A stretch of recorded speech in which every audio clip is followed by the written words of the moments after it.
He is alive. I did it. I managed to save your boy's life. After the midwife said this, everyone around the wooden house hugged and cheered together. Meanwhile, Derek lied limp in the midwife's arms, looking left and right trying to determine how bad was his current situation. On lying in bed was supposed to be my mother, and I bet I still have my brother and sister.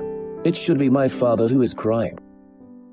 Suddenly, another woman entered the bedroom, bringing with her a little boy and a girl that raced to the bedridden woman. It was worse than I thought, and I had to fight with them to survive with guns. Nana, what's wrong with the baby? Why is he not crying? It never happened before. When Nanan first took over the baby, Derek peed on her. Derek started giggling loudly. Said this child is normal. Don't move, Elena. I still have to cure you. Another midwife used magic, and the black energy swirled around Nanan to clear the smell of urine. Derek was so shocked that his mouth opened wide. Derek opened his mouth wide in shock and watched as his excrement dried up, crumbled, and turned to dust. Like if something deep inside of him had started taking root and suddenly had become ingrained in the very fabric of his new reality. Let me stop the bleeding for you, my dear. Then Nana walked to Elena, and Nana's hand emitted light, and the light converged into a ball of light, healing Elena. Derek was engrossed, carefully observing every movement. Derek's heart changed again. After dark magic, he established a connection with light magic. His reasoning was abruptly interrupted. The woman that had held him until that moment was handing him to his mother. Nana, are you sure he is all right? I'm really afraid something will happen to him. After saying these words, the noisy room became gloomy. To lighten the atmosphere, Derek made a baby crying sound. Nana felt her professional pride hurt by such allegations. She knew Elena since she was still a child. She delivered all of Elena's children. It was the most difficult midwifery in Nana's career. Labor lasted several hours. Irina gave birth with all her might, but the baby was strangled by the umbilical cord and was dying. Nana quickly put the baby under the healing lamp. The baby gradually regained her breath before Nana relaxed. Nana walked up to Elena and stroked her cheek and put the child in Elena's arms. Nana's hand emitted a beam of light that surrounded the baby in the cradle. This energy gave him a lot of power, but this power was about to disappear. Derek recalls memories of his past life, when he got his degree, when he finally left his parents' house, when he hit those bullies. No! Come back to me! Give me my power back! I have to. Derek's light stopped dimming and instead grew stronger and stronger. Grandma was stunned by this scene, but Derek's magic ran out and he fell asleep, sleeping in his mother's arms. My child, I think the newborn may be blessed by the light.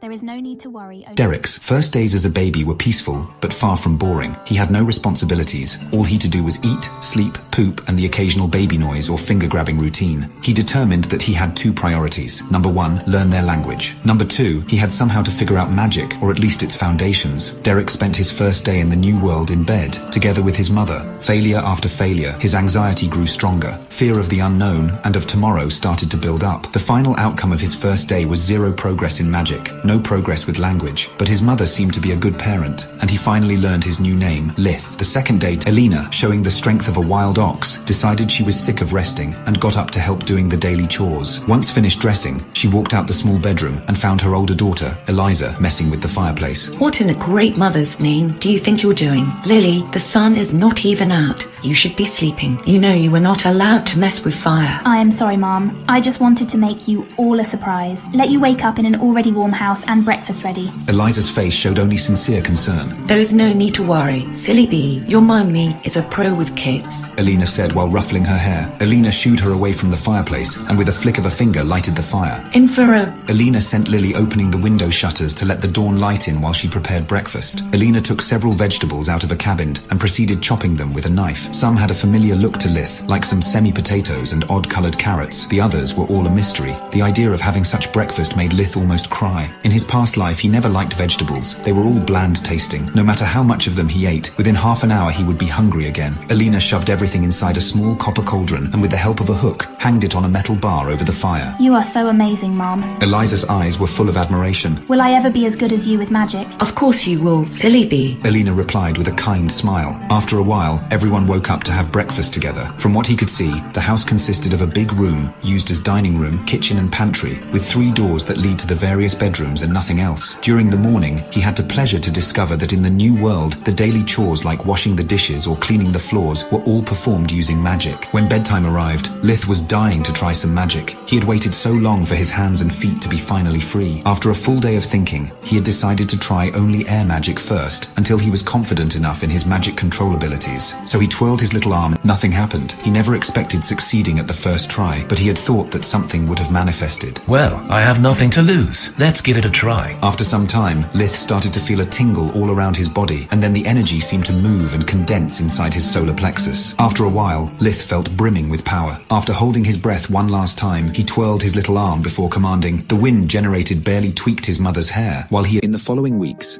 Lith's days consisted of a strict routine. During the day, he would only focus on practicing the breathing technique and learning as much as he could about his family and their language. At night, he would practice magic until exhaustion made him fall asleep. Living as a baby was not easy. On the contrary, was very stressful. He could not speak, even the words he had already understood to not scare his family. He could not move. He could do nothing but watch, sleep, eat, and relieve his bowels. He was not used to be so helpless and dependent on someone else for every little thing. As Lith's powers increased, so did his control, and after a few weeks he felt confident enough to try earth magic and water magic. He would always be careful, never conjuring more than a few droplets of water, or manipulating a handful of dirt. He discovered that it was possible to make the elements float in midair, changing their shape and size by continuously spending mana. No matter how common magic was, Lith doubted that a baby practicing magic can be intimidating. Lith was afraid of being abandoned by his family, or even worse, killed. He was once again scared of death, since now he had too much to lose. What were the odds to find another world where magic existed?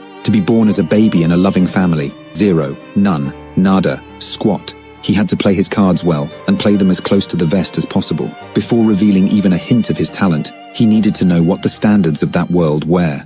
After 3 months, he had become good enough at silent magic to try fire magic on the fireplace. The fire was already lit, and when everyone was busy talking and eating during breakfast, he tried making the flames dance at will. It ended up in failure, since the flames were too strong and the distance too big for his mana to have any effect. The only downside of all that training was that Lith would get hungry faster. Luckily, he was not Alina's first glutton, and she had no shortage of milk. Another month passed, and Alina started weaning him.